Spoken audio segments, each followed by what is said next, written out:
Want to fix Subway app not working 2025? Then here's a step-by-step process on how you can easily fix this issue. The very first thing you want to do is to head over to the App Store. In the source bar, search for the application Subway and then move into it. Right here, instead of open, if you see the option of update, then your application is not up to date, and it might be one of the reasons that you might be facing the issue in this app. In this case, simply click on update and update the app. Now once you have got the updated version, the next thing you want to do is move into the settings of a device. Head over to General and then move into iPhone storage.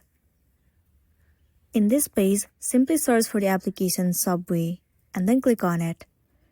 Now tap on Offload App. Once again, tap on Offload App.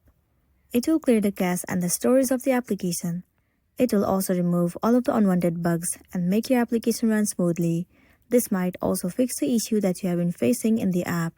So that's the end of the video. If this video helped you, give it a like and check out our next tutorial. Thank you.